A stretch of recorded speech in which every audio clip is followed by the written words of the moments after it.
Shalom Bapak, Ibu, dan Saudara yang terkasih dalam Tuhan. Selamat pagi. Saya berharap kita semua dalam keadaan sehat selalu.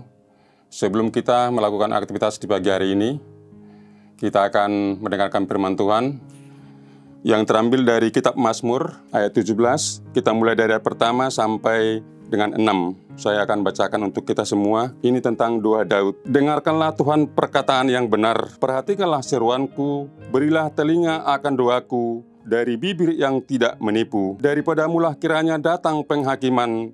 Matamu kiranya melihat apa yang benar. Bila engkau menguji hatiku, memeriksanya pada waktu malam, dan menyelidiki aku, maka engkau tidak akan menemui sesuatu kejahatan.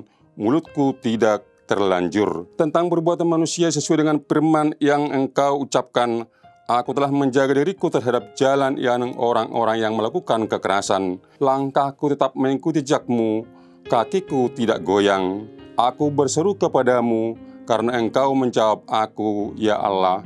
Sendengkanlah telingamu kepadaku, dengarkanlah perkataanku. Demikian firman Tuhan di pagi hari ini. Bapak, Ibu, dan Saudara yang terkasih dalam Tuhan, kitab Mazmur ini menceritakan tentang seorang raja, yaitu Daud. Seperti yang Bapak, Ibu, Saudara ketahui bahwa Daud adalah raja yang kedua di kota Israel sebelum Saul.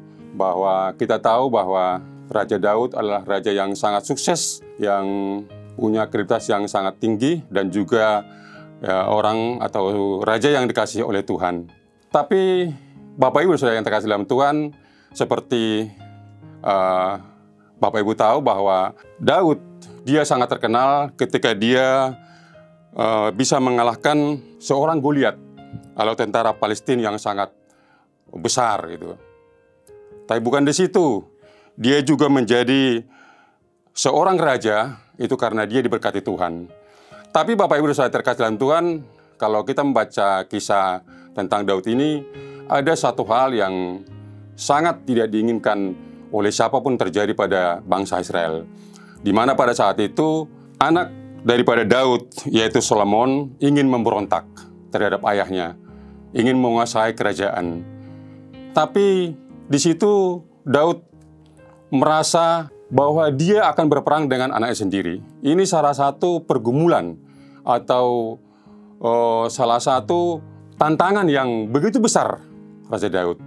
Akhirnya dia melarikan diri. Dan dia di dalam pelariannya, inilah yang terjadi, yang seperti firman Tuhan dari rintihan atau doa-doa Daud kepada Tuhan. Dia tidak mencela Tuhan, tapi dia berserah kepada Tuhan. Bapak, Ibu, dan Saudara yang terkasih dalam Tuhan, demikian juga dalam kehidupan kita. Kita di zaman modern sekarang itu, ya, kalau kita mengalami sesuatu masalah, kita sering, kalau saya lihat di zaman-zaman sekarang ini, kita bikin status, ya, bahkan mungkin kita menceritakan hal-hal yang apa yang kita alami terhadap tetangga kita, saudara-saudara kita. Dan kita paling sering mengeluh tentang apa yang kita alami di masa kehidupan kita. Kita tidak langsung berserah kepada Tuhan. Kadang kita percaya kalau kita harus curhat dengan teman, pasti dia memberi solusi. Tapi bukan itu yang terjadi, ya. Saya berharap kepada kita semua, kita sebagai orang beriman, kita berserah kepada Tuhan. Dan hanya kepada Dialah, dan Dialah yang bisa menyelesaikan masalah-masalah yang kita hadapi. Bapak, Ibu, dan Saudara yang terkasih dalam Tuhan, mungkin di dalam kehidupan kita tidak tahu, ya, di saat kita berdoa, di saat kita meminta sesuatu kepada Tuhan, memang tidak secara otomatis diberikan, ya. Mungkin kalau Tuhan mendengar segala permintaan doa-doa umat manusia, mungkin dunia ini tidak akan muat apa yang dia minta.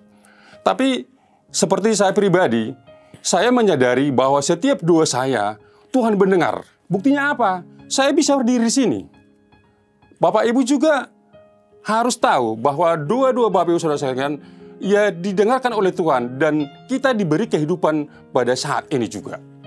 Untuk itu, bagaimana kita menggunakan hidup ini untuk memberikan yang terbaik bagi keluarga kita, bagi jemaat Tuhan, dan bagi Tuhan sendiri. Pergunakanlah hidup yang diberikan oleh Tuhan kepada kita untuk sesama dan untuk kemuliaan nama Tuhan. Demikian firman Tuhan untuk pagi hari ini. Mudah-mudahan bisa menjadi kekuatan di dalam kehidupan kita. Puji nama Tuhan. Amin. Mari kita berdoa. Bapa di surga, terima kasih Tuhan. kami bisa mendengarkan firman Tuhan di pagi hari ini. Kami bersyukur karena firman Tuhan mengingatkan kami untuk selalu berserah kepada Tuhan. Kami tidak bisa mengendalikan atas kekuatan kami, dan kami hanya berserah kepadamu. Berkati kami ya Tuhan pada pagi hari ini, sehingga apa yang kami kerjakan dalam satu hari ini, itu semua atas kehendak-Mu. Terima kasih Tuhan. Dalam nama Tuhan Yesus Kristus kami berdoa dan mengucap syukur. Haleluya. Amin.